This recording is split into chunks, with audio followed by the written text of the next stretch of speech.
Bueno, vamos a dar comienzo a la reunión de la Sociedad Colombiana de Historia de la Medicina, hoy día 17 de mayo. Hoy tenemos el gusto de presentar al doctor Hernán Torres Iregui, conocido por todos ustedes, un excelente internista vinculado al Hospital Militar.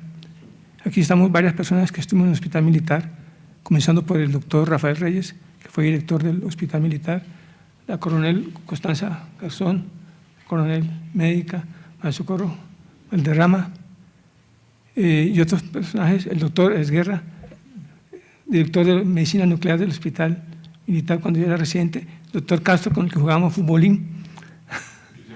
Sí, siempre ganaba. El doctor Esguerra, el doctor Germán Gamarra, vicepresidente de la Cámara Nacional de Medicina, se ausentó por necesidades familiares, con todo el dolor, quería asistir a su presentación. Entonces, tenemos una novedad, desgraciadamente, en esta reunión, que el doctor comentarista, el doctor Jairo Solano Alonso, el más importante investigador de la medicina colombiana en la costa Caribe, se enfermó, no puede venir. Entonces yo trataré de hacer algunos comentarios porque tuve la suerte de leer el libro del doctor Hernán Torres Iregui y además ustedes van a participar activamente en la discusión. Señor secretario, tenga la gentileza. Orden del día, sesión académica del 17 de mayo del 2017. Historia de médicos, frailes y conquistadores, doctor Hernán Torres Iregui. Comentario, doctor Hugo Sotomayor Trivín, presidente de Sociedad Colombiana de Historia de la Medicina. Entrega el diploma y escudo del doctor Torres como miembro activo de la Sociedad Colombiana de Historia de la Medicina. El doctor Torres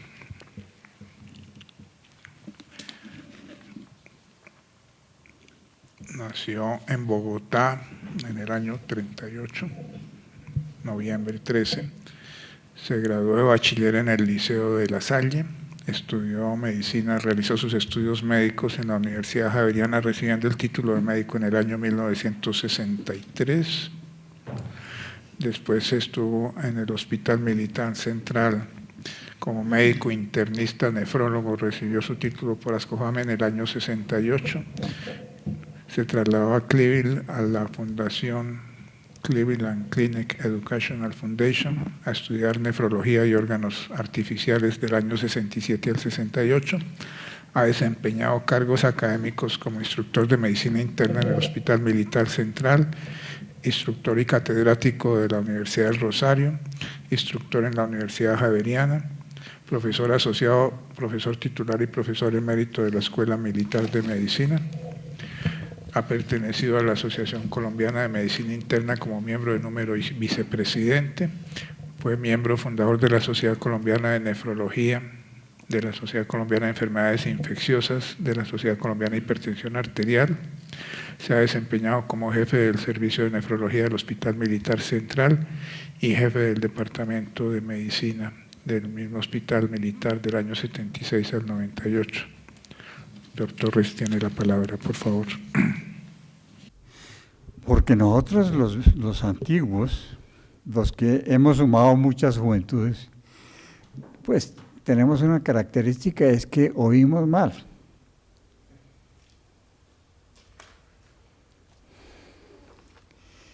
Yo quisiera que en esta reunión, aprovechando la gentileza de todos los que nos acompañan, hagamos una especie de homenaje a la institución a la que le debemos prácticamente todos los que estamos aquí. Porque creo que todos nosotros no solamente le dimos al Hospital Militar la oportunidad de enseñarnos medicina, sino que después, cuando estábamos ya graduados, digamos, en ese aspecto, nos convertimos en sus profesores, cosa que nos enorgullece enormemente. Como el doctor Sotomayor ya mencionó, aquí hay una gran cantidad de personas que son muy importantes. De manera que no voy a repetir eso, simplemente es de lujo la nómina de los personajes que han pasado por el Hospital Militar, sobre todo en aquella época que nosotros llamamos la época dorada, a la cual quiero darle más brillo en este momento. Por fortuna, acaba de suceder un hecho importante, y es que Clarita Galvis, la brigadier general, que funcionaba como subdirectora del hospital, acaba de ser ascendida al cargo de directora general del Hospital Militar.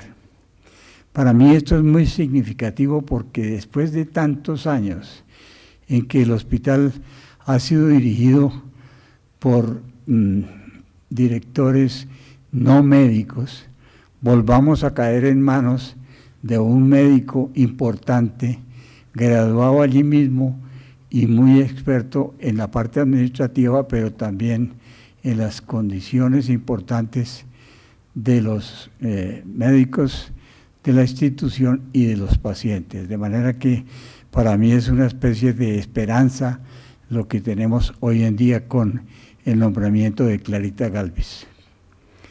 En estas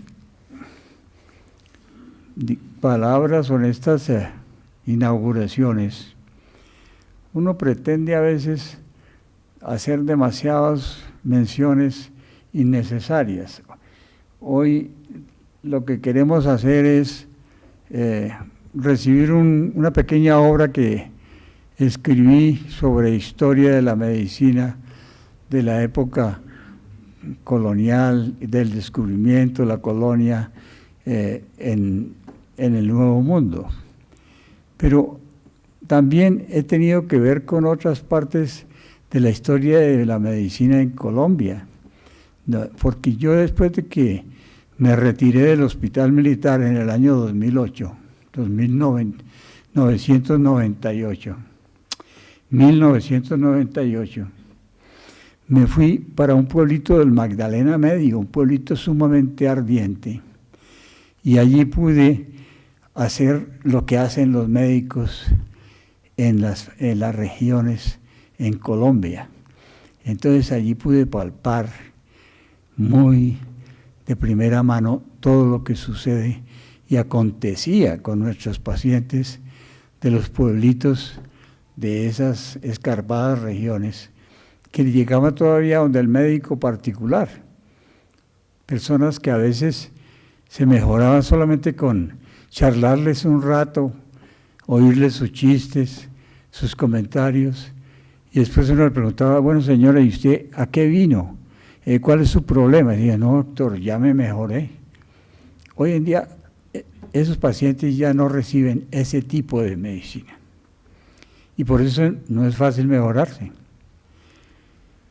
Entonces, ahí empecé yo como médico rural, digámoslo así, y ahí empecé también a recordarme de algunas lecturas de épocas anteriores. Me acordé de Cronin, que describía a un médico general por allá en las provincias de carboneras de Inglaterra, y describía todas las peripecias que hacía ese médico general.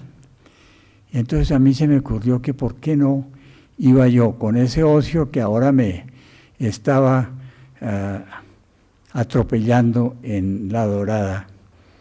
¿Por qué no me ponía yo a escribir una especie de autobiografía, pero basada en las experiencias que había vivido? Y empecé a tomar nota de las cosas que empezaban a llegar a mi consultorio. Una de ellas fueron unas consultas espectaculares de personas de tipo, diría yo que literario, casi como de García Marquianas, porque eran cosas curiosas. Allí todavía se vivía la época de los narcotraficantes y de los caballistas riquísimos.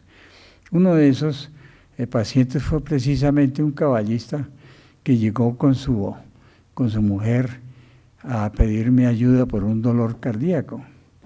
Ese individuo me contó muchas cosas de su vida y de sus expectativas de muerte, porque no solamente tenía lo que en medicina nosotros llamamos el síndrome X, que es un individuo gordo, lleno de grasa en la barriga, con un poconón de plata en los bolsillos, con un crucifijo que le colgaba del cuello lleno de esmeraldas, etcétera, y una mujer con minifalda que al sentarse hizo una pirueta y me permitió por un segundo mirarle que tenía una tanga de color anaranjado, pero eso pasó rápidamente.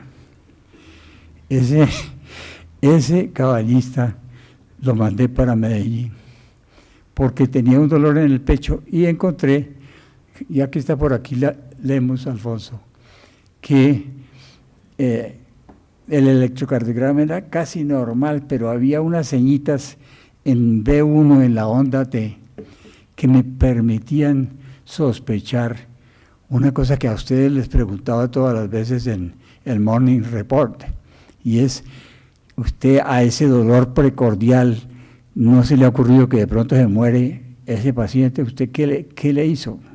Doctor, el electrocardiograma está normal.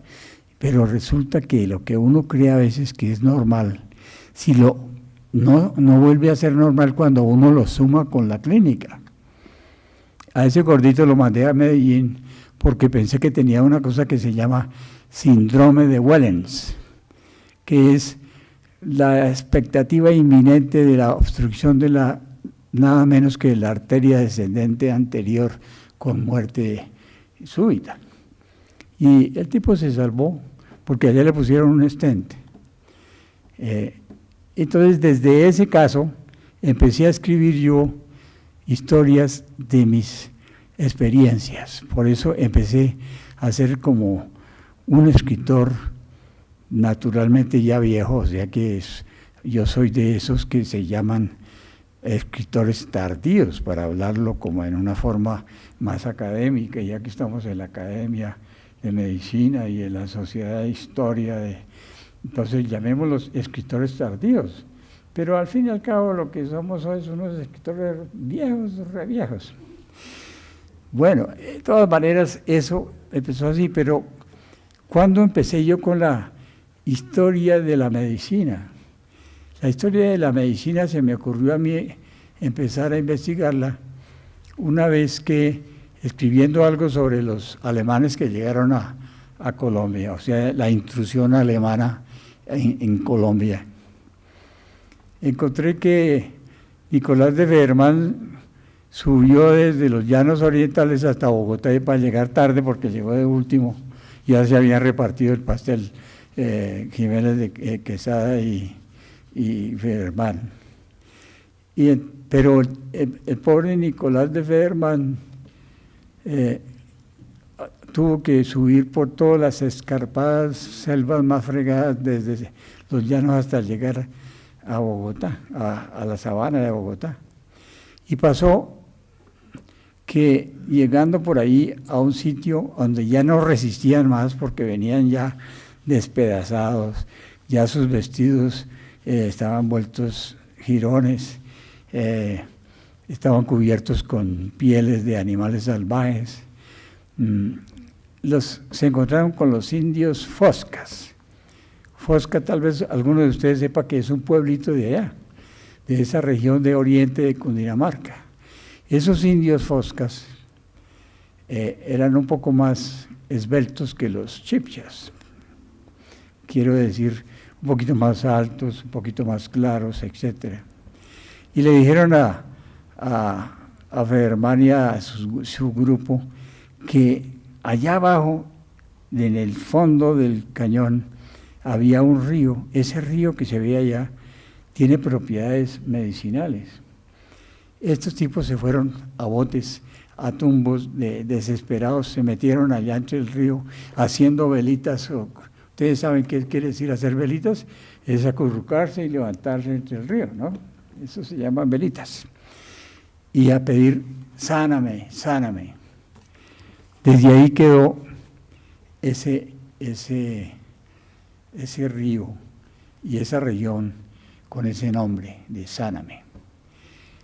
Pero lo más curioso, y por qué entré yo en el cuento, es porque muchos años después, lógico, ahora hace poco tiempo, para hablar en términos históricos, me encontré con que esa gente descendiente de Federman, que era evidente, eran descendientes de Federman, porque tenían unos marcadores mucho más precisos que el ADN de hoy en día. Era gente mona o rubia, de ojos azules, pero tenían una característica que a mí me llamó la atención como médico. Eran cotudos, tenían un superbocio, y las mujeres fuera de cotudas eran frígidas, de piel gruesa, no se dejaban estimular por ninguna parte, es decir, no había forma de conquistar a una pobre sanamera cotuda de esas, por más bella y rubia que fuera, casi como Anita Ekberg. Imagínense a Anita Ekberg con cota, más o menos ese era lo que pasó. Esa fue mi primera historia relacionada con la historia de la medicina en Colombia. Después nos fuimos a vivir a Cartagena con mi señora Claudia, y allí forzosamente, pues la historia de la ciudad lo penetra a uno de leyendas, y entonces empecé a escribir historias antiguas, de médicos, de hospitales. Encima de todo fui a Santo Domingo y me encontré con las ruinas del primer hospital que hubo en el Nuevo Mundo, o que se suponía era el primer hospital, porque después se supo que había habido otro más pequeño que había hecho Colón en otra parte de la isla.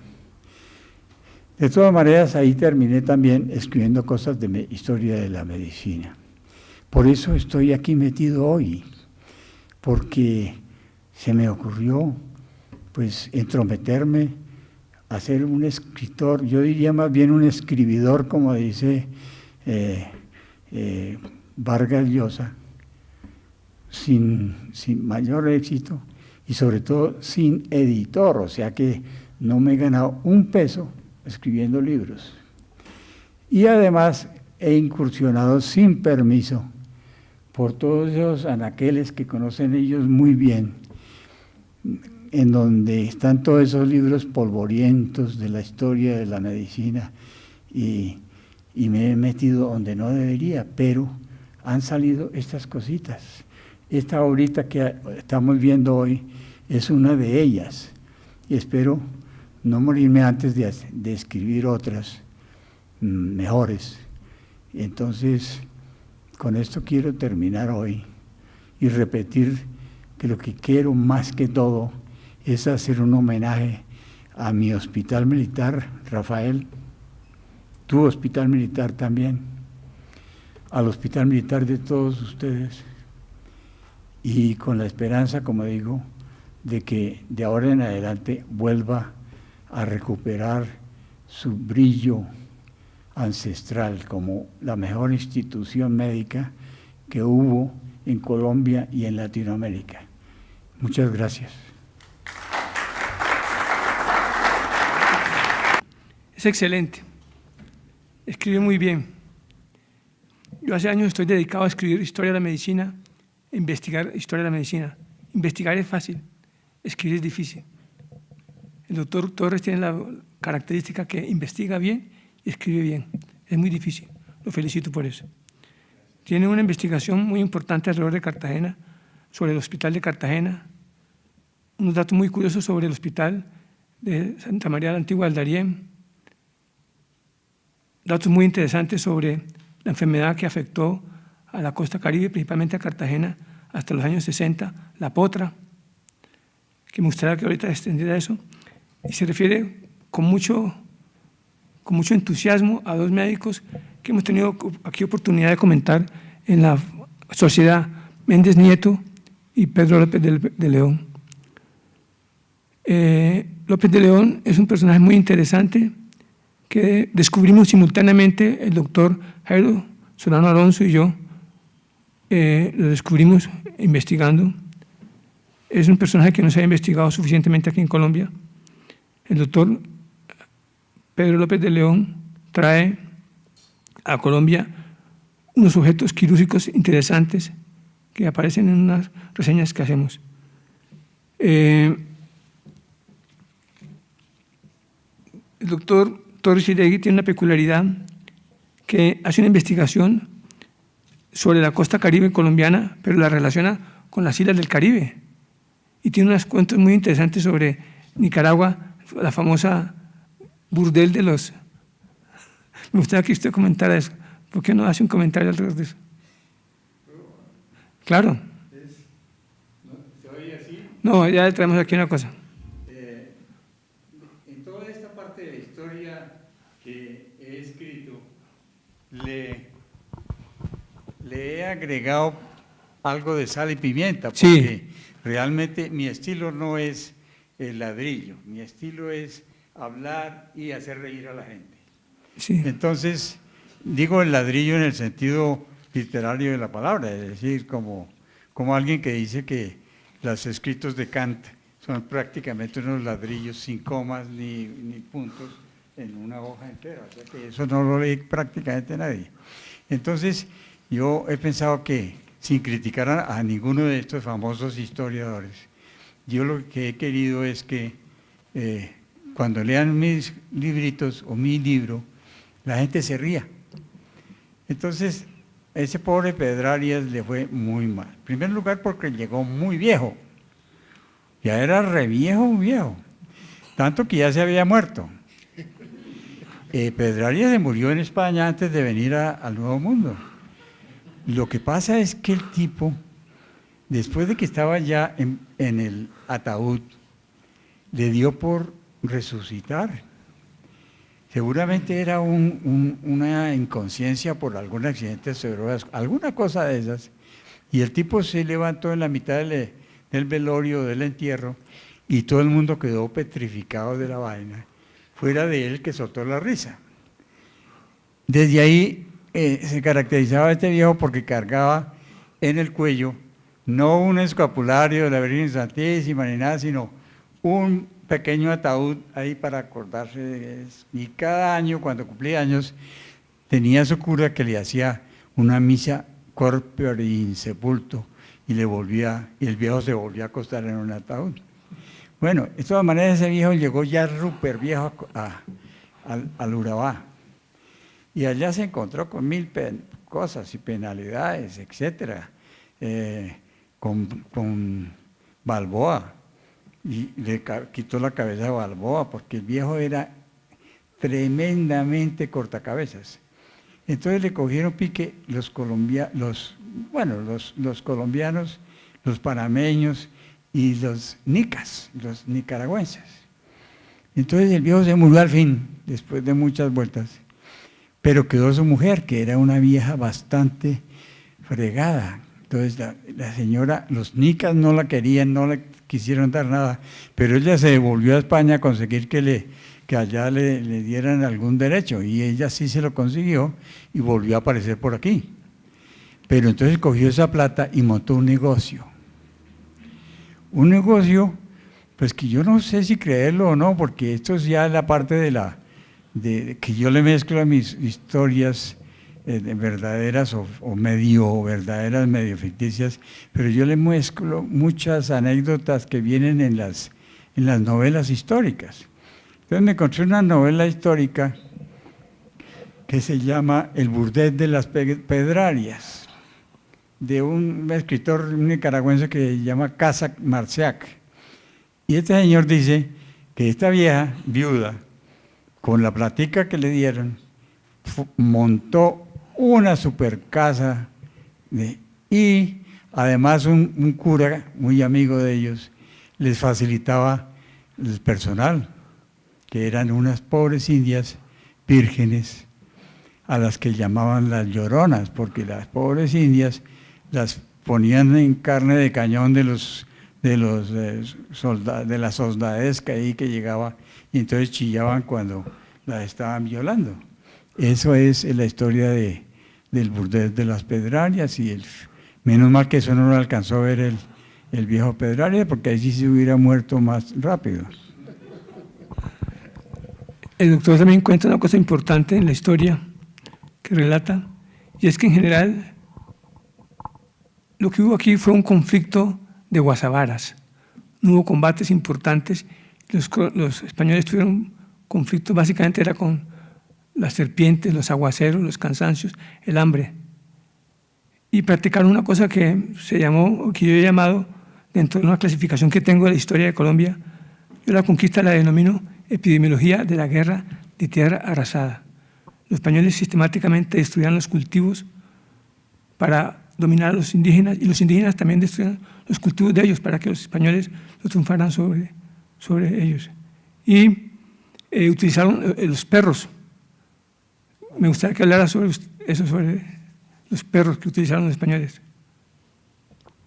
Los perros alanos que despedazaban a los pobres indios.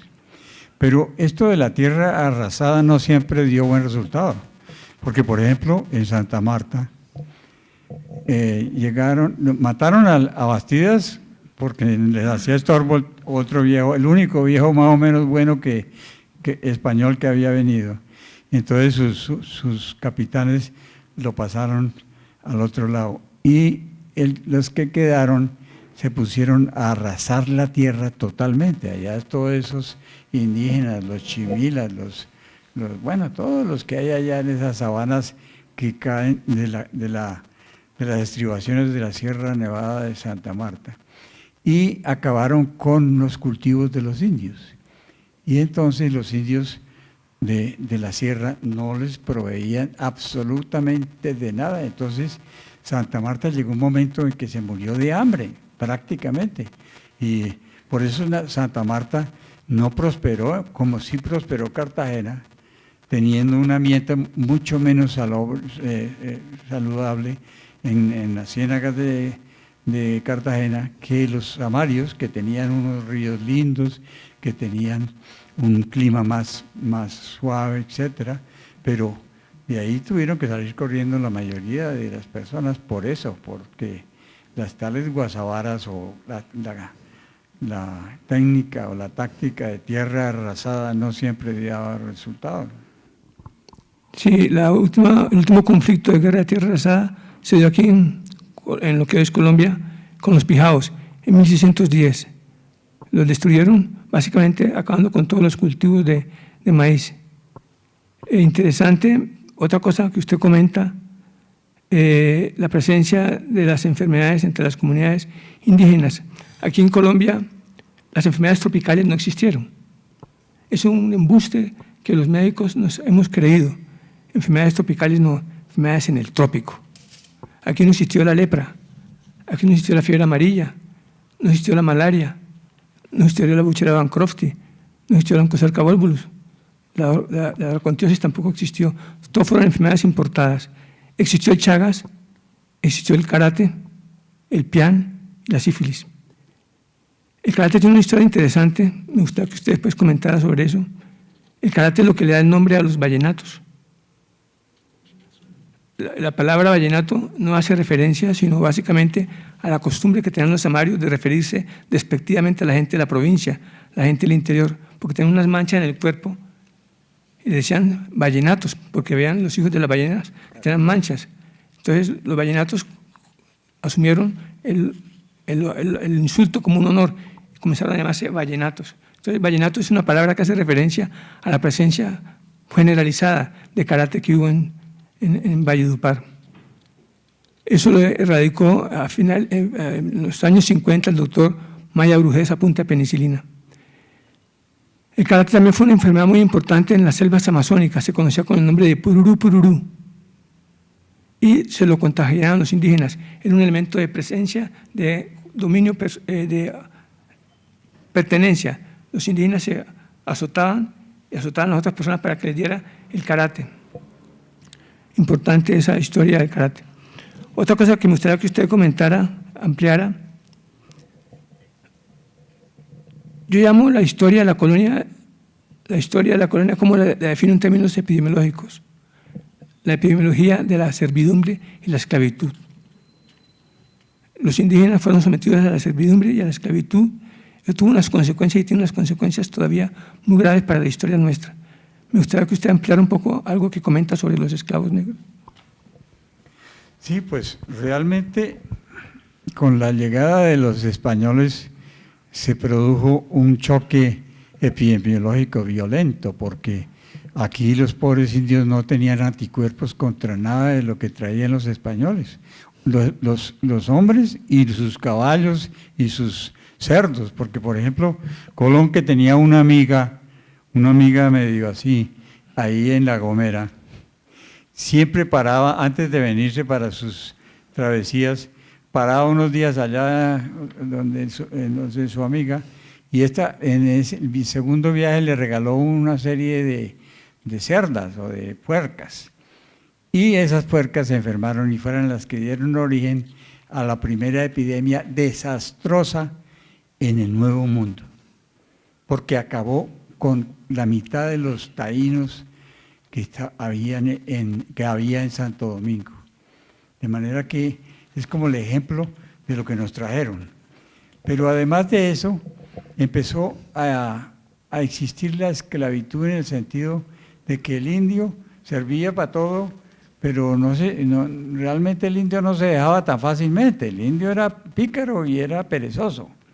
Entonces, cuando empezaban a sacar perlas de Cubagua, por ejemplo, los indios tenían que sumergirse, bucear, sacar las conchas y la cosa, pero eso no les jalaron tanto tiempo y llegó un momento en que eso no le volvieron a parar bolas. Y lo mismo pasó en Santo Domingo, y además que cuando empezó a haber comercio grande de caña de azúcar y de azúcar para el antiguo continente, se necesitaban manos fuertes que trabajaran de verdad, y los indios, nuestros paisanos, no les jalaban a trabajar así como con mucha intensidad. Entonces, curiosamente y paradójicamente, nuestro defensor de los indios, el padre Las Casas, que en esa época todavía no era cura, le recomendó a Obando que consiguiera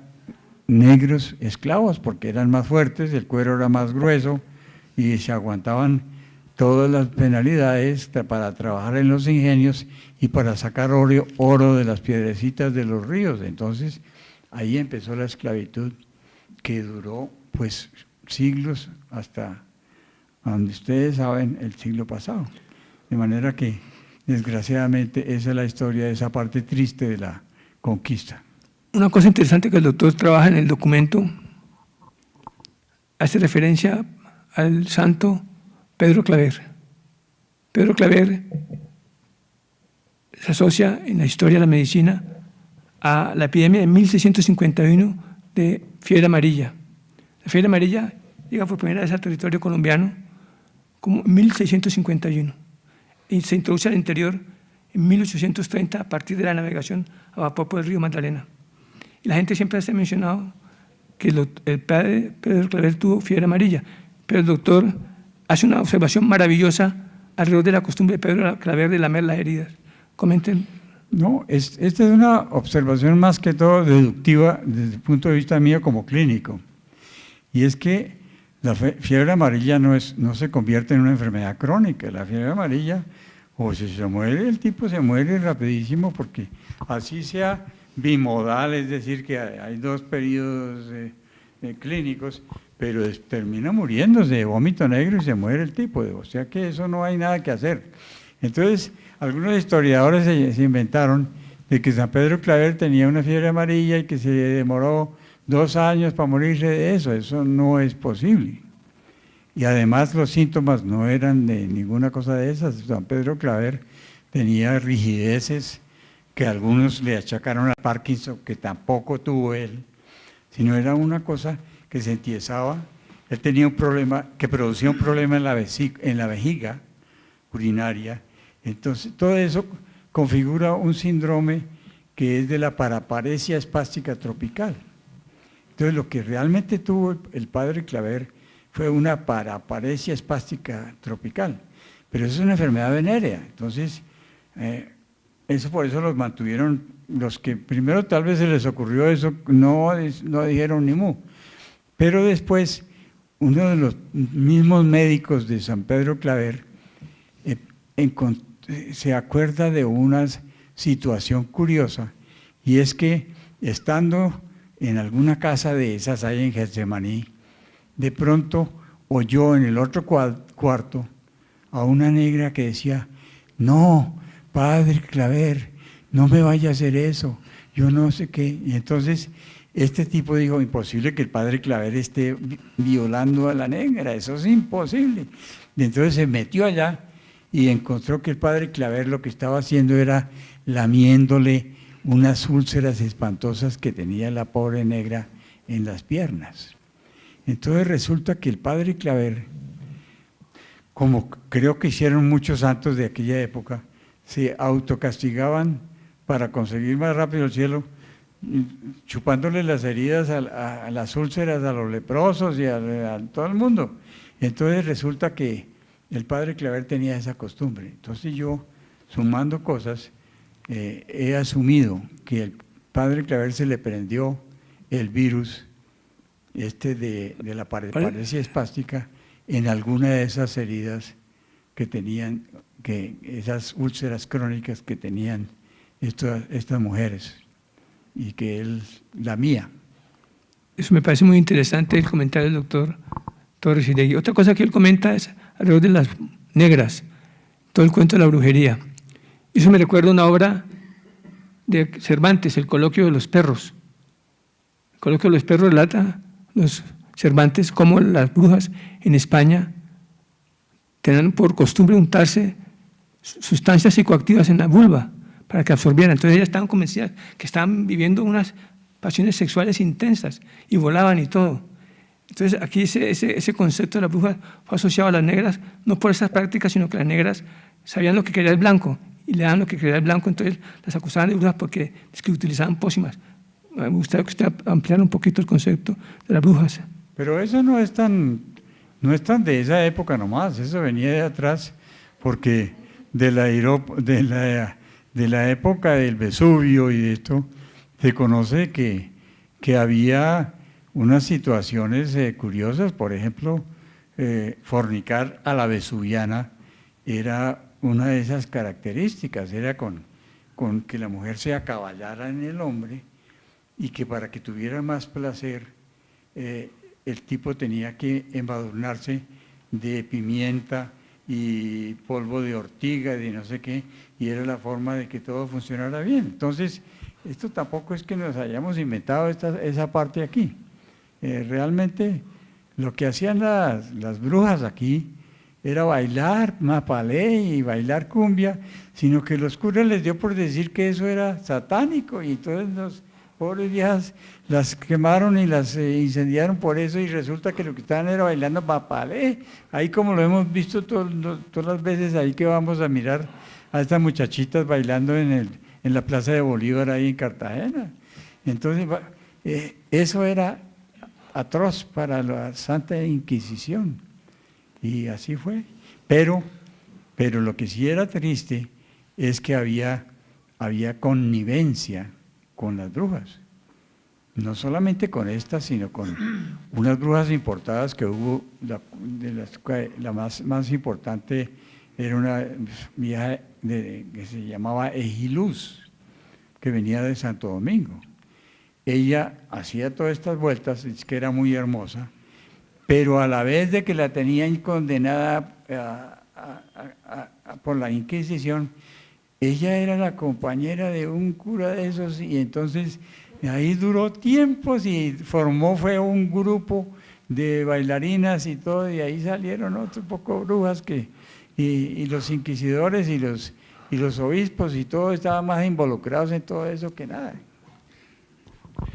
Yo no sé si leí en su obra o estoy confundido en este momento, pero creo que usted se refiere a la epidemia de Santo Gil de 1632 aquí en Bogotá, que la gente murió, y parece que eso obedeció a una epidemia de tifo exantemático La razón, la gente comenzó a usar lana, traída por los indígenas yanaconas de Belalcázar. Comenzaron a usar lana para hacer unos ponchos largos, y aquí les comenzaron a llamar a los ponchos ruana, en memoria de un lugar famoso en Francia, Rouen, donde se han tejidos importantes. Entonces la gente comenzó a usar ruana y dejarse de bañar. Les obligaban a los indígenas a dejarse de bañar. Entonces la gente se llenó de piojos en el cuerpo y comenzó la famosa epidemia de Santo Gil aquí en Bogotá, que mató, según las cronistas, a 2/3 partes de la población. ¿Algún comentario, doctor? Pues no tiene nada de extraordinario para nosotros, porque eso es lo que ocurría en Europa. En Europa la gente no se bañaba porque eso era peligrosísimo. Es decir, echarse jabón y cepillo o lo que fuera era la mejor forma de que penetraran todos los miasmas y todas las enfermedades. Entonces allá lo que se hacía era untarse aceite, de pronto algún perfumito de esos, pero nada de agua caliente ni nada de baños. O sea que eso era totalmente proscrito. Cuando llegaron aquí los conquistadores y encontraron que las Indias, por un lado, ya estaban descubiertas, no por nadie, sino porque no tenían ropa. Y además eran todas lampiñas, totalmente lampiñas, no tenían ni siquiera pestañas, ¿cómo se llama? Cejas. Y las pobres indias eran así, y además olían como a hierbas, como a flores. Entonces esos españoles se volvieron locos con ese erotismo de una cosa que ellos jamás se hubieran imaginado, porque en Europa, para que tuvieran relaciones con sus propias mujeres, las de verdad, las esposas, eso era un problemonón tremendo, porque esas mujeres, para poder tener el acto sexual, tenía que en su camisón ese larguísimo y tal, hacer un ojete, una especie como de ojal, de un tamaño apropiado, claro, para que su marido por ahí pudiera hacer los muchachitos. Entonces eso realmente para los españoles era una jartera esa vaina, ¿no? Tanto que la misma reina Isabel, que la tiraba de tan santa,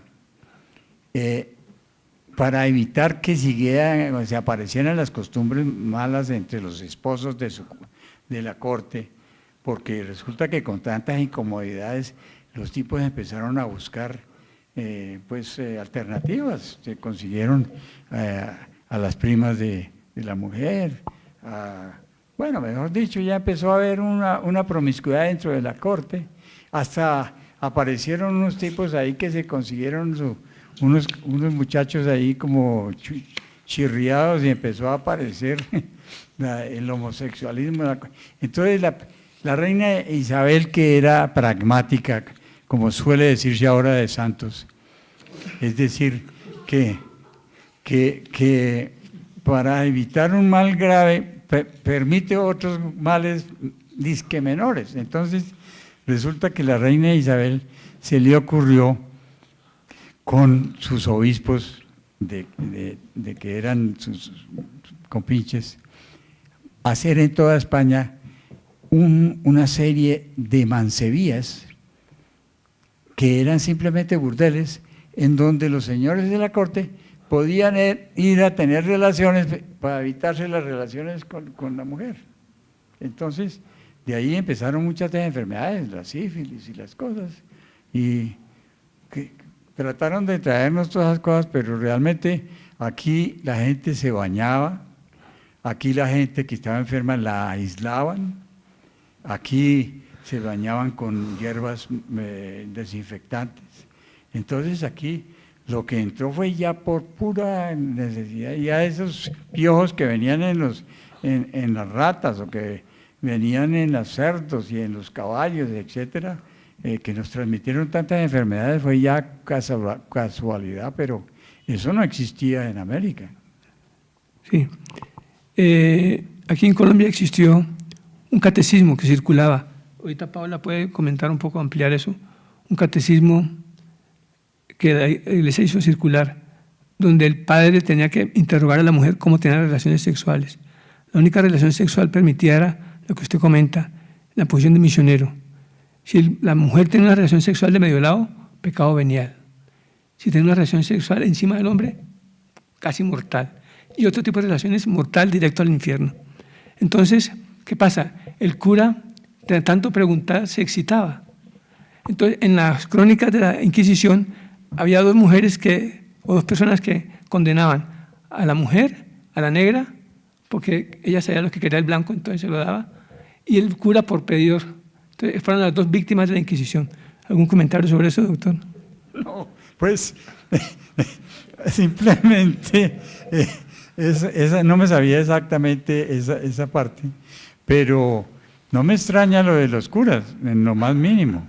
Es más, ustedes acuérdense del cuento, la novela corta de García Márquez, ¿cómo es que se llama? La muchachita esa del pelo larguísimo, que la mordió un perro loco y que se enloqueció, y que entonces creyeron pues que era poseída del demonio, y que entonces apareció un cura como medio seminarista ya maduro, y empezó a tratar de exorcizarla, etcétera, y terminó enamorado de la muchachita. Entonces, no sé qué, el cuento no me acuerdo el nombre pero ese de los otros demonios, ¿no?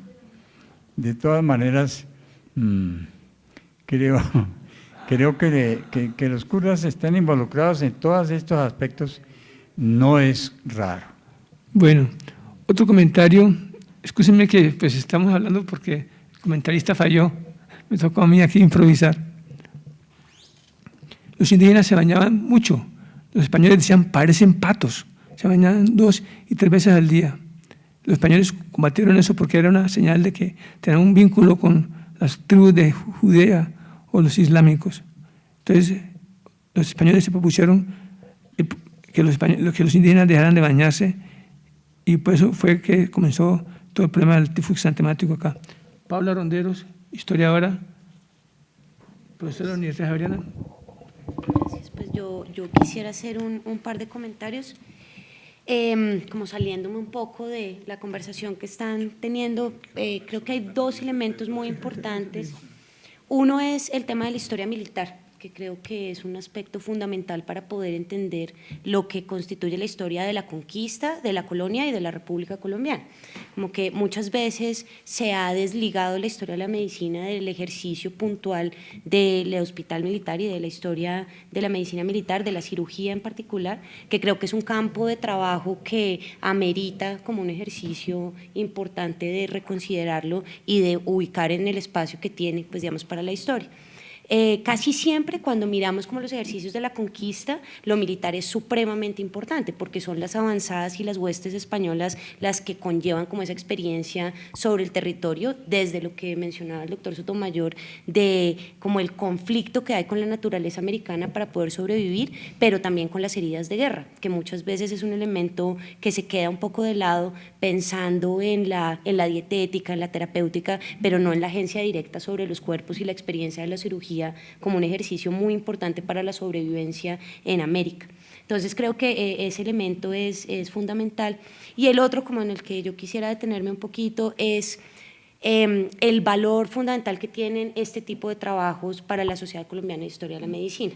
Digamos, acá hay 2 bibliotecas, la Biblioteca de la Academia y la Biblioteca de la Sociedad, de la cual yo soy bibliotecaria, y llevamos ya un rato organizando como los materiales que tenemos disponibles, y uno de los tipos documentales más excepcionales que tenemos son este tipo de trabajos hechos por médicos formados en medicina que se interesan por la historia, muchos después de que ya están mayores, otros antes de ese momento, pero son ejercicios de historia que tienen una característica muy particular, y es que creo que se hacen precisamente desde ese ejercicio el reconocimiento de la historia clínica, que presenta como un tipo de historia específico que es muy interesante y que podría uno pensar que es un género literario particular, digamos el doctor en medicina que decide hacer historia, pero no haciéndose pasar por historiador, sino desde ese ejercicio de la historia clínica como un insumo para poder comprender esas experiencias del pasado.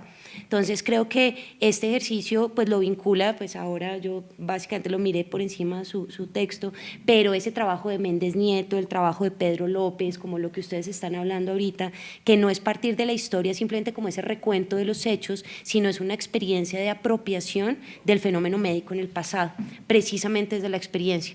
Entonces creo que son textos que plantean una visión de la historia que tiene una doble riqueza, porque no solamente es una investigación histórica formal, digamos, con ese ejercicio de dar cuenta de las fuentes y de la información, sino que también se plantea desde un recuento de la interpretación médica sobre los fenómenos patológicos del pasado, que creo que eso reviste pues como una característica importante.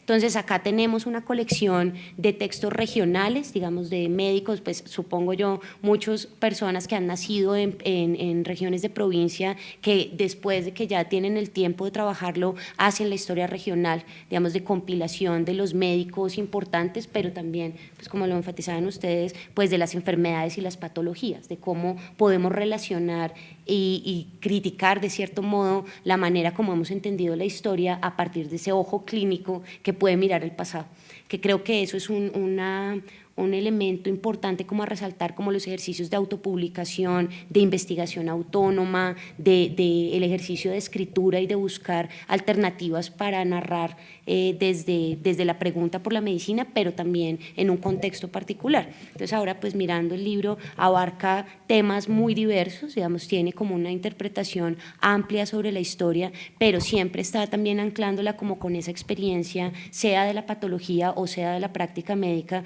que es muy interesante también en términos de la historia, pero creo que también es importante en cuanto a la pedagogía de la enseñanza de la medicina. Digamos, este tipo de textos tienen esa significación, por ejemplo, para estudiantes que se están formando, pues porque les da precisamente ese encanto por la historia que creo que permite entender la medicina de una manera mucho más compleja y completa.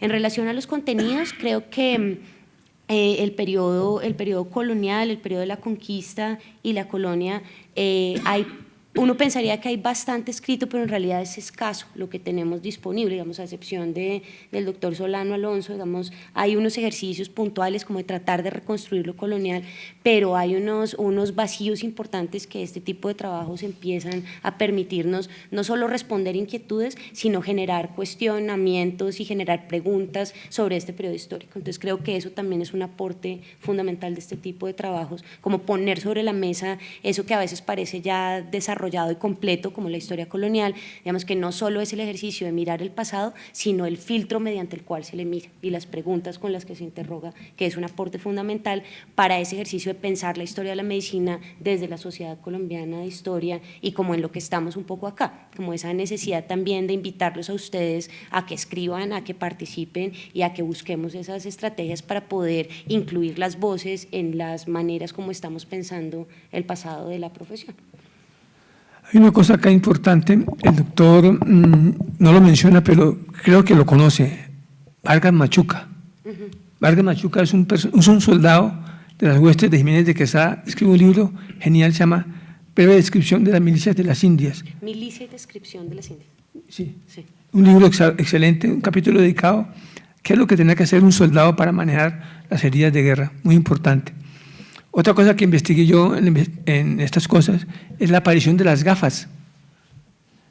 Yo me voy para el Museo Nacional y me investigo, encuentro unas gafas y logro ubicar que pertenecieron a un conquistador de las huestes de Jiménez de Quesada con lentes. Curioso, esas gafas están en el Museo Nacional. Y hay un personaje que usted menciona, me gustaría que se extendiera, un gigante en la historia de Colombia, el padre Alonso de Sandoval, el tutor de Pedro Claver. Pues esa parte también hay que tocarla, porque desafortunadamente ahí nos metieron un golecito los historiadores, sobre todo los que tenían algo que ver con los jesuitas. Yo tengo mucho que ver con los jesuitas, pero ahí los pillé.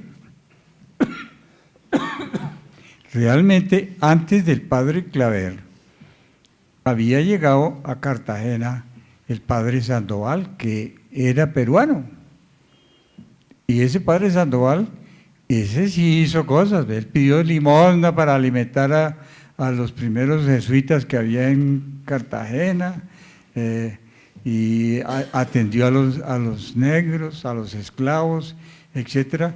Pero el pobre, como era sudaca, pues realmente pasó desapercibido, y solamente cuando llegó el padre Claver, ahí sí todos los jesuitas se encendieron en elogios y en orgullo, y se pavoneaban con que tenían su santo propio traído de España, pero resulta que también el padre Claver había estado en Tunja y había estado en otros lados y no había podido aguantarse el trópico.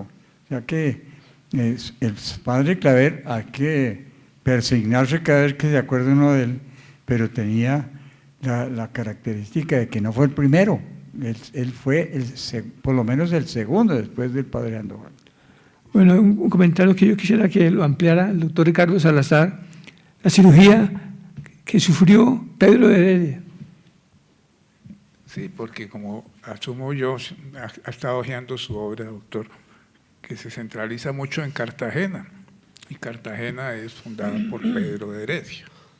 Uno lee a Cordovés Moure las reminiscencias, y en uno de sus capítulos dice que Pedro de Heredia entró a una reyerta y salió de ella las narices menos.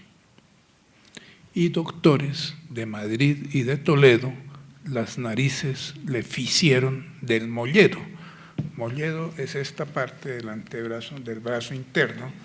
En nosotros, yo soy cirujano plástico, hago mucha cirugía reconstructiva y es la primera referencia que tenemos en nuestro territorio de una reconstrucción de nariz, que se la inventó un cirujano de Bolonia que era Gaspar de Tagliacozzi, que se hacía un colgajo y se pegaba aquí. Por eso decía que las narices le ficieron del molledo, eso está documentado. Pero usted ve los retratos de Pedro de Heredia en Cartagena y no, es que asumen mentiras. Pedro de Heredia sí era malo, ¿no? O sea, que no digo que entró a una reyerta y salió de ella las narices. Y las narices las mocharon fue por en Sevilla estar en problemas allá bien fregado, porque Sevilla era peor que Venezuela hoy en día. Eso sí, ¿para qué? Y entonces el Pedro de Heredia llegó aquí, hizo terribles cosas en Santa Marta y por todos los lados. Se arrastró a la pobre India Isabel, que estaba en Gaira, pasando sus días allá muy sabroso, porque ella era experta en traducción, era una traductora simultánea, y se la trajo a Cartagena para poder engatusar a los caribes que estaban ahí.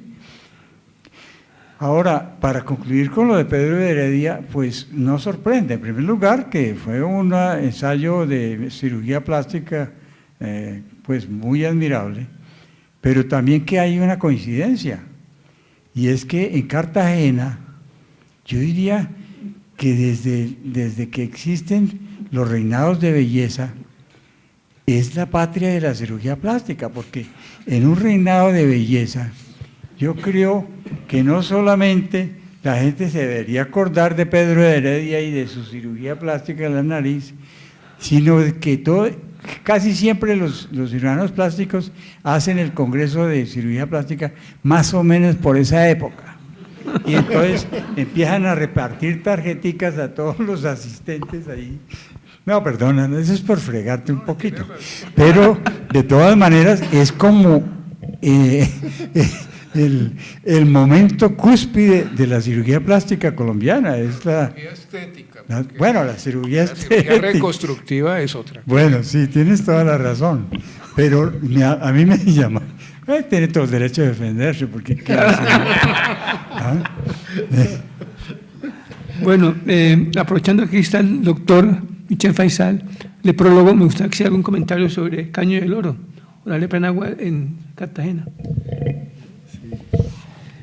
El ingreso de la enfermedad de Hansen a Colombia posiblemente entró por Cartagena, a través de los barcos donde llegaban los inmigrantes negros y esclavos que entraban a Cartagena. En Cartagena se construyó inicialmente un lazareto, un hospicio para los pacientes en el interior de Cartagena, que es el lazareto de San Lázaro, el Hospital de San Lázaro, que después se trasladó a Caño del Oro. La inquietud es por qué Cartagena se ha desarrollado tanto en el aspecto turístico, histórico, y han abandonado tanto Caño del Oro. Caño del Oro fue donde se trasladaron todos los pacientes con enfermedad de Hansen del centro de Cartagena hasta los años 50 del siglo pasado, 1950, donde fueron traídos a Contratación y Agua de Dios para convertir en Cartagena en el emporio turístico que se encuentra ahora. Está muy desarrollado en la parte turística de Cartagena, pero la parte del Caño del Oro, en la isla de Tierra Bomba, donde se encuentran los vestigios de este hospital de atención de los pacientes de Hansen, no lo es así. Apenas queda algo de vestigio de la casa médica. Cuando ustedes vayan a Cartagena, traten de ir a Caño del Oro, a la isla de Tierra Bomba, y van a encontrarse con los vestigios del único hospital que quedaba de esa época para atención de los pacientes de Hansen, lo que se llama actualmente la lepra, ¿no? ¿Por qué ese fenómeno de olvidar a ese aspecto histórico de la atención de pacientes de Hansen en Cartagena? Pues de pronto sí tiene algo que ver con lo del lazareto de Caño del Oro, pero también sería lo mismo si uno dice en el hospital de San Lázaro, allá en la lomita esa que queda ahí de La Popa. ¿Ah? No. De la Popa de para allá hay otra lomita ahí que, no, mejor dicho, antes de llegar al barrio ese del Piedepoca, hay una lomita que era donde estaba el hospital de San Lázaro. Allá trataban leprosos y arrabiados, como dice García Márquez, arrabiados, eran los que mordían los perros. Entonces también esa parte también habrá que decir, y por eso tal vez duró tanto tiempo esa parte sin desarrollo, apenas ahora que vendieron todas esas ciénagas y ahora están construyendo grandes emporios de edificaciones y cosas de estas.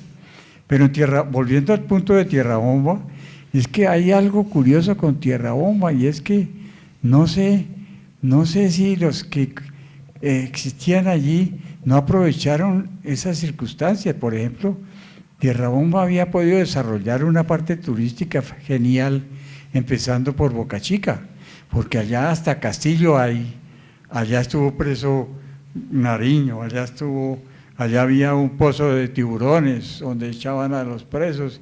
Mejor dicho, había una cantidad de sitios históricos y turísticos geniales. Playas le faltan un poco, pero de resto pues le sobra porque es una tierra más alta y creo que la venganza viene, o digamos el desquite viene, porque muy tristemente, pero hay que aceptar que Cartagena, la mitad de Cartagena va a quedar por debajo del agua del mar y Tierra Bomba no va a quedar por debajo del agua del mar. Me gustaría que el doctor Morales hiciera algún comentario sobre su experiencia con los CUNA, a propósito del Golfo de Urabá.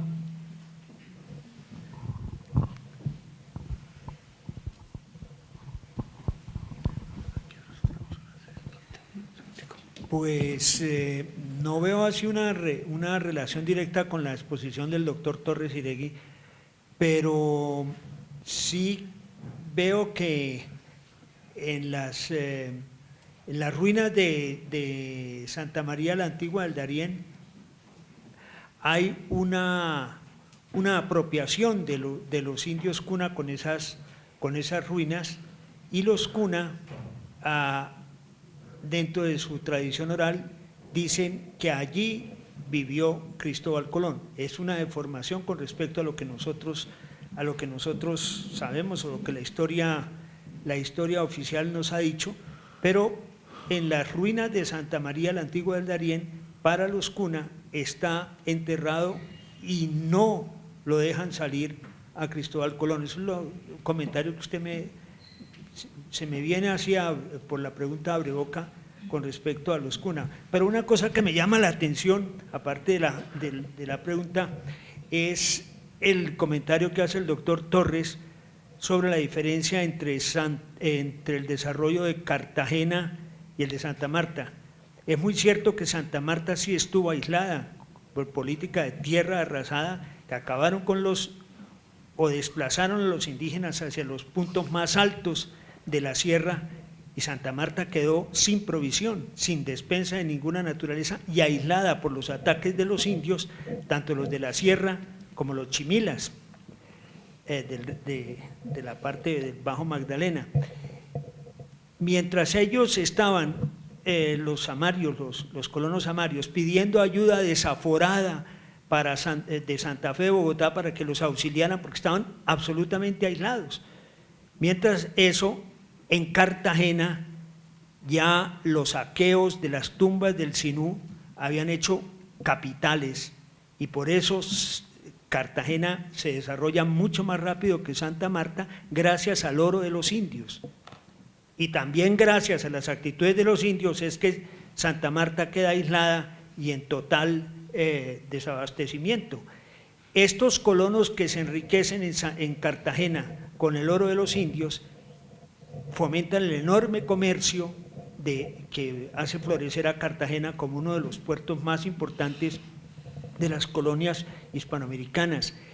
Y yo sí quisiera resaltar, porque eso nunca se le ha dado la importancia, el papel de las actitudes activas o pasivas de los indígenas en el desarrollo el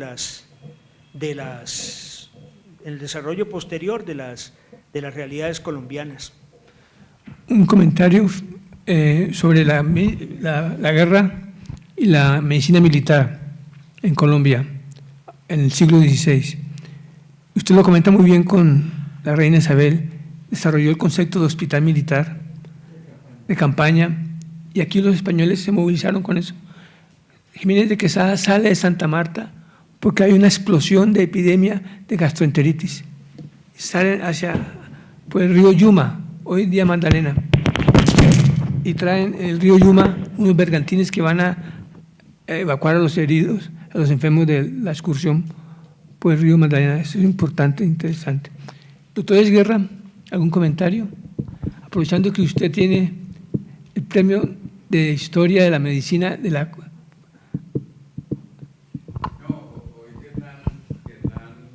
Menciona el hospital de Santa María la Antigua del Darién, no recuerdo cómo se llamaba, pero que Juan Jacobo Muñoz sí, en un libro lo menciona como creado en 1513 y vendría a ser uno de los primeros hospitales de América. Era un pequeño hospital de unas 14 camas que quedó sepultado después por las crecientes de los ríos y todo, cuando la población de Santa María la Antigua del Darién tuvo que emigrar por las epidemias y fueron a parar a Panamá, y fueron de los fundadores de Panamá la gente que emigró de Santa María la Antigua del Darién.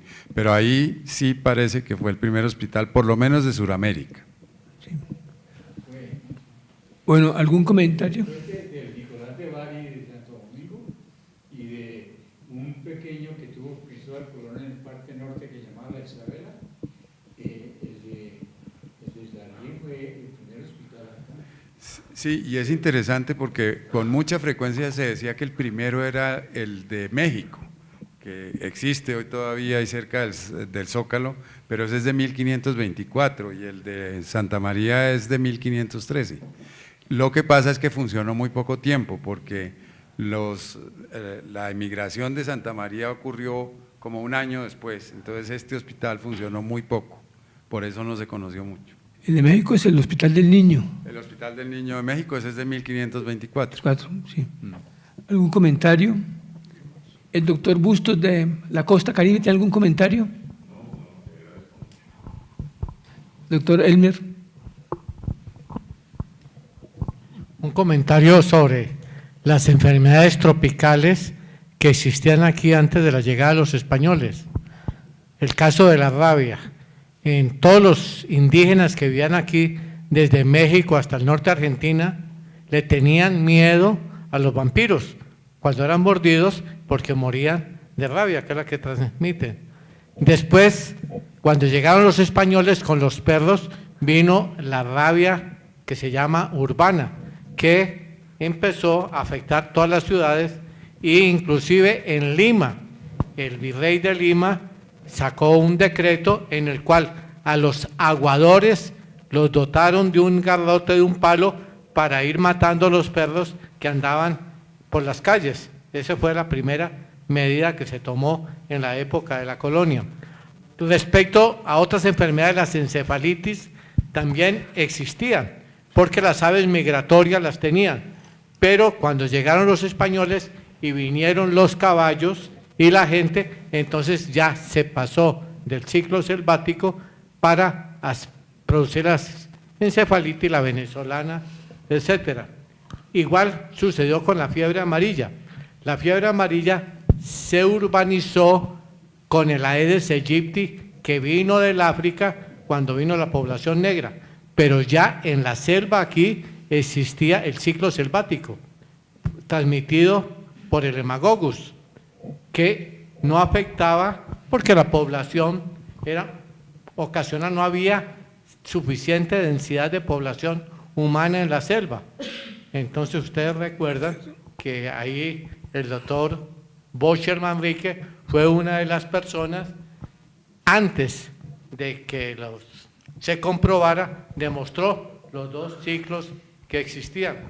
En resumen, existían muchas enfermedades selváticas, no en forma episodémica, pero con la llegada de los españoles con los caballos, con la llegada de vectores que llegaron en la colonia y en la conquista, entonces pasaron a la población humana. Bueno, se han dado cuenta, el libro del doctor Torres Iregui es un libro que genera preguntas y muchos comentarios. Y yo tengo una pregunta para Roberto Esquerra. Sí. O dos casi. En la parte, en un librito que viene un poco más alargadito, este está muy incipiente. Le agregué la historia de los hospitales militares y entonces en Colombia, ahí encontramos que en la clínica de Marley los Esguerra tuvieron mucho que ver. Sí, por supuesto. O sea que si hablamos de historia más reciente, de la historia de la medicina en Bogotá, y que tiene que ver con los hospitales militares, porque en Marley, Rafael Reyes, no este, sino el otro, se trajo todos los militares que en esa época era la escuela militar, estaba allá cerca al Palacio de Nariño, entonces era la Guardia Presidencial. Se los trajo para un pabellón aquí en Marley. En 1911. Sí, y es más, esa traída de los militares fue la causante de que pusieran luz y agua en Marley, porque no había. Marley era muy lindo y era bueno, pero resulta que esa parte tiene que ver la familia Esguerra. Y hay otra pregunta que le tengo a Roberto. Él, y esta parte no la he vuelto a estudiar yo. Alguna vez me estuvo hablando de un Esguerra, creo que Esguerra Gaitán, que estuvo en Ambalema o por esa parte del Magdalena. Ah, sí, Domingo Esguerra. Y era el tipo, el genio de la malaria, o sea que esa parte sí quiero que mi querido doctor nos explique un poco más. Muchas gracias, Hernán. Es interesante la referencia poco conocida a Marley, que en esa época se llamaba la Casa de Salud de Marley, porque el nombre real es Marley, no Marley, como decimos en Bogotá. Y ese episodio, que no sé cómo lo conoció Hernán, porque es muy difícil de encontrar esa referencia de la relación de los militares con Marley, es históricamente la primera seña que hay de un plan de medicina prepagada, porque los soldados pagaban una pequeña prima de unos centavos al año para garantizar su atención médica en ese pabellón de Marley. Y yo no he encontrado ninguna referencia anterior a lo que podría parecerse a una medicina. Marley se funda en 1904, sí, y en 1907 se funda la Escuela Militar de Cadetes por General Reyes, y en 1909 la Escuela Superior de Guerra por General Reyes. Entonces ya hay una estructura militar que facilita construir un hospital militar. Marlís por eso. Exacto, y fueron esos cadetes los que se atendían ahí con una forma de prepago. La referencia que hace Hernán a la familia Esguerra, lo que pasa es que esa casa era de mi abuelo, Guillermo Esguerra, y después él no era médico, él era odontólogo, después sus parientes, los Esguerra Gómez, que aquí hay bastantes cosas allá en el museo, que eran sobrinos de él, no hijos, fueron los que fueron médicos y tuvieron mucho más relación con la clínica de Marlí posteriormente, el uno en radiología y en algún momento Alfonso en radioterapia, antes de irse para otros sitios a hacer la radioterapia. Y la referencia que hace Hernán a la malaria era Domingos Guerra. Domingos Guerra, que inventa la palabra Fiebres de Magdalena. El libro se llama Relato de las fiebres del Magdalena, que algún día se lo voy a dar a la Sí. biblioteca para que lo tengan. Yo tengo el único ejemplar que creo que hay de esa descripción, que es de 1800 algo, y él lo asesinan, era médico rural allá en Ambalema y murió asesinado poco tiempo después de haber escrito ese libro, en la guerra, en alguna de esas guerras que ha habido aquí. Las fiebres de Magdalena tan severas en Bogotá, aquí en Colombia, que la gente cuando salía de Bogotá hacía testamento, porque la posibilidad de morir cuando llegaban al río Magdalena era altísima. Bueno, ¿algún comentario? Doctora Nora, doctora Constanza, doctora Mansocorro. Doctor Castro, usted está comprometido a hablar no solamente de futbolín, tiene que hablar de historia. Yo sigo aprendiendo del doctor Torres. Bueno. No, yo sí tengo un comentario, es una alegría haber oído tantas cosas que Hernán tiene en la cabeza y que en buena hora ha escrito. Y esta es una pequeña muestra, hay muchísimas cosas más que él tiene y que ojalá se dedique a escribirlas. Doctor Javier Osa, doctor Rafael Reyes, ¿algún comentario? Yo quisiera comentar que todas las enfermedades que se hacen en el hospital militar siempre se menciona el episodio de la clínica de Marlí, como decía Roberto. Eso, Marlí es la parte francesa y ese fue el primer hospital de las fuerzas militares, entre comillas, porque aparentemente había una epidemia posteriormente y se quiere citar como el primer hospital militar de Colombia fue el de Florencia, que después se hizo en la guerra Hospital de Venecia, en Florencia. En Venecia. Entonces, ese sería, yo creo que el primer verdadero hospital militar que dependía de las fuerzas militares fue el Hospital de Venecia de Florencia. ¿Ah? Sí, pero eso es del siglo XX. Pero, perdón, 1933. No concuerdo totalmente con esa parte histórica. El primer hospital militar que hubo en Bogotá se llamó el Hospital Militar de Ninguna Parte. Como parece y como raro, ¿no? De ninguna parte. Es decir, prácticamente no hubo. Mentira, sí hubo. Resulta que eso se llamaba la Quinta de Ninguna Parte, que queda en la carrera 10ª con la calle, quedaba en la calle 4ª. Eso fue primero un matadero y luego lo volvieron bueno, construyeron, hicieron un hospital y ahí trasladaron a los pacientes que había en un sanatorio que había donde hoy es el Hotel Tequendama y los pasaron allá al hospital de Ninguna Parte. Ese fue realmente el primer hospital militar que hubo en Colombia, no en Bogotá, porque el primero en Colombia fue el Hospital Militar de San Carlos en Cartagena también. De todas maneras, este hospital de Ninguna Parte, de ahí fue que sacó Rafael Reyes los enfermos para Marlí. O sea que después del Hospital de Ninguna Parte apareció los pabellones de Marlí, de donde estaban los militares. Perfecto. Bueno, yo creo que la reunión ha estado animada, interesante. Entonces vamos a dar curso a la posesión del doctor.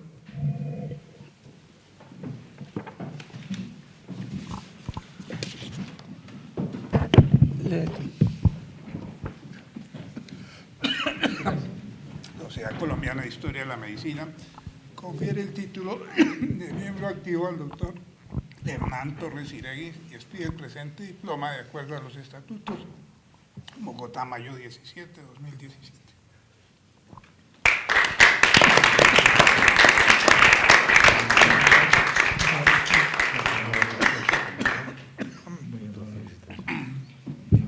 Doctor Michel Faisal va a entregar el escudo.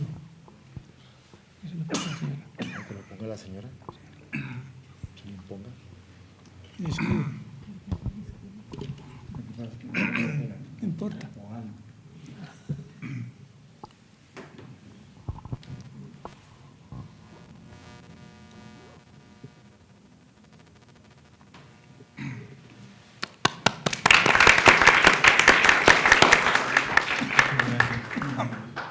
Entonces, por cuenta del doctor, vamos a tomar un vinito.